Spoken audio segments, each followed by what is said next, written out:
Starting my online shop changed my life. From what I learned is the most important and most difficult part was starting. In this video, I wanted to share my story of how I started my online art shop from the very beginning till today, now being a full-time artist.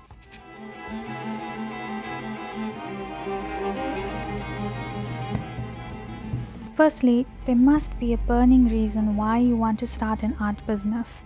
In my case, I needed to as much as I wanted to because I had no other option. I studied computer science, but I did not want to get into a corporate 9-to-5 software developer job. The idea that hours of my life would be spent on a screen to make somebody else wealthy while my sketchbook sits in a corner and my creativity withers away made me miserable. But I also needed to earn an income, change my family circumstances. We live in a small but populated town where there is a low quality of life and lots of crime. With my mom's encouragement, I always saw bigger aspirations for my future. In my case, my desperation was my superpower. I did not want to let my gift, my creativity, wither away. I would find and pursue all the ways I could earn an income with my gift and sustain my household and even change my family circumstances. That became my why.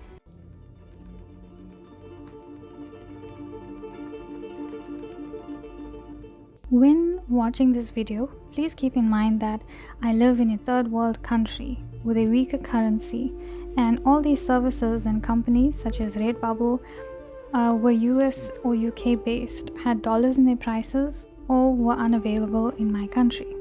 I was already starting off with a disadvantage, but somehow at that time I didn't really think about it. I didn't know any other artist from the entire African continent who made it on social media the way I admired foreign artists. Looking back, I realized that was the key mindset, to not focus on my disadvantages too much. With social media and an online business, your zip code or location doesn't have to define your online business. You can present yourself and your business the way you want to. I didn't have anybody to guide me personally when I was starting my business, but there were many online resources and videos and books that I studied religiously and adapted when I was first starting. My first storefront was on Redbubble, which I opened in 2018 while I was still a high school student. During the day, I would study for exams and tests, and after school, I'd spend hours uploading new artworks and customizing them on products on Redbubble. With Redbubble, I learned about print on demand. I've written an ebook, How to Start an Online E-commerce Store for Artists, which has a list of terminology related to online e-commerce, including terminology such as print on demand. I then made posts for Instagram to promote the products. I used the promo images that Redbubble provided because I didn't have the physical product on me, and shipping to my country was way too expensive for me to bring the product to me, so I did not make any sales for a long time, maybe an entire year. In total, I think I earned about $5 from Redbubble. But I learned two essential concepts and skills: print on demand and how to market the product. My next storefront was on a website called ArtPal. Here I tried to sell my original artworks, since those were products I had with me. It was another struggle, however, and here I didn't make any sales at all. My painting skills were also in the beginning stages. From here, I learned about the importance of branding my products and my store. People don't just buy a product, they buy the lifestyle that they can be part of when they use their product every day. They buy the reason behind why you create the items you sell. I didn't have any of those points when I started on Redbubble and ArtPal, but after another year of not making any sales and my social media content also struggling, I realized I needed to learn from the people who have already achieved what I'm aiming for. I needed to identify exactly what they did, and I needed to do it. I started studying the profiles of my favorite artists on social media. What attracted me to their profiles? What did I like about the art and the way they presented it? And how did they set up their online presence? what software and services did they use. From these studies, I made notes of a few common things that all these artists did. They had a theme or brand related to their artistic choices. For example, their medium, their subject matter, their color palette, their business purpose, vision, and their logo or profile picture. They had a website and a storefront selling prints and merch and offering their commissions, and a little bit about themselves.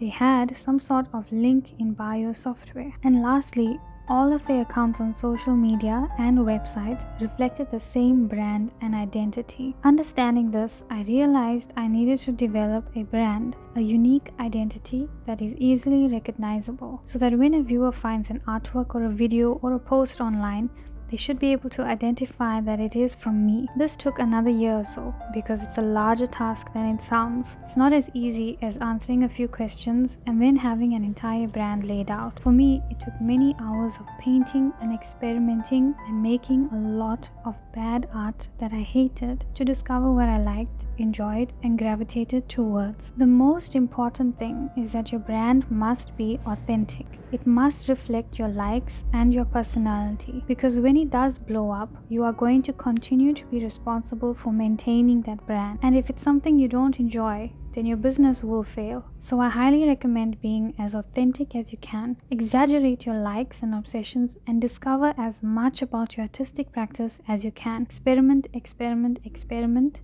discover.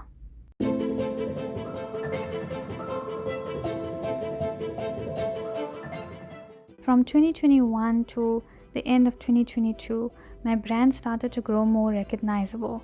I painted more of what I thoroughly enjoyed. The one thing I'd never get tired of painting, that was greenery, tree portals, foliage, fairies. My skills still weren't the best in my view, so I showed my sketchbooks as I learned and practiced. I made sketchbook tours which had my most authentic imagination expressed across it. These sketchbook tours started to attract a lot of views. While experimenting with oil as a medium, I was painting oil miniatures of scenes from my favorite video game, Hollow Knight, and those videos blew up too on Instagram and TikTok. I had already set up my brand behind the scenes so that when somebody saw my video and clicked my profile, they could easily understand what to expect, which made them click the follow button quicker, especially if my brand reflected exactly what they love too. At this time, my only monetized stream was commissions, and my first artist alley was coming up. I had savings from my university scholarship and the cash prize from a business competition that I won, and that was it. I opened my shop in 2022. I didn't do too much research because I knew what I was looking for, a free option. I didn't have any capital to invest. I couldn't afford a monthly Shopify subscription or Etsy or Wix for that matter. They have trial options, but I wanted a solution that was free for a longer term. This led me to find Ecwid. Ecwid is the only online e-commerce software that I found that has a free plan forever with no fees. The only catch is that it was limited to 10 products, and in 2024 it's limited to 5 products. But that was fine with me at the time. I just wanted to start. I decided if my business kicks off, I could upgrade to a better plan with more products, and on bad business months, you can switch to the free plan again and not lose your previous website. I didn't make any sales again. I was getting so frustrated and so discouraged. I think I was at an all-time low because I just graduated from my computer science degree program and I didn't want to be a software developer. I was desperate for another option, for this option with my artwork. At this time, my videos were getting good views and I was getting a lot of followers on Instagram. I looked at the other plans on Ecwid, considering my option, and saw that in the venture plan on Ecwid, you can add digital products. This led me to a rabbit hole to learn everything about digital products. I am a writer by nature. When I saw how much people were earning from ebooks, I realized I could be using my passion for writing and art and content creation together. So I wrote my first ebook, a guide on how to print stickers from home, because that was one of the first things I figured out on my own as a cost-effective option for my Artist Alley stall. Everything from scanning my artworks to making a sticker sheet and getting sticker paper and a printer. I also included a sticker sheet template. Then I upgraded my Ecwid plan to Venture, and that first payment felt incredibly heavy. $19 is a lot of money in my country, especially as a subscription. But I told myself I'm going to make 10 times more no matter what. With Venture, I could upload 100 products. I started making coloring pages, wallpapers, and writing more ebooks, all products that suited my brand and reflected my fantasy artwork. During 2023, I wrote and wrote and wrote everything I was learning up to that point about social media and branding and an art business. I was also going through rigorous business training as part of my prize for the business competition I won in December 2022. I wrote ebooks about everything I learned and combined it with my art niche.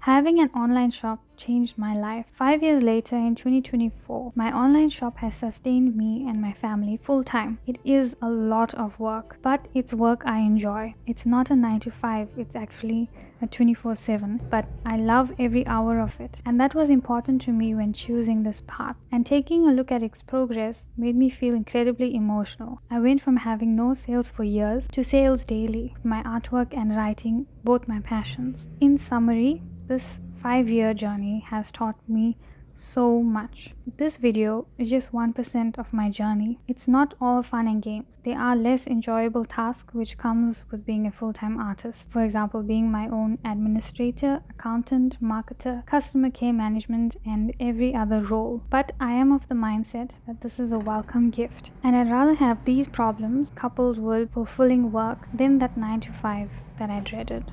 In my ebook on this topic, I cover step by step what you can do to start your own online shop. I cover the nitty-gritty stuff like domain names, actual numbers in the costs. You can check out this ebook in the link in the description, or you can find a free checklist which you can download from my website for starting your online shop. Thank you so much for watching, and I'll see you in the next video.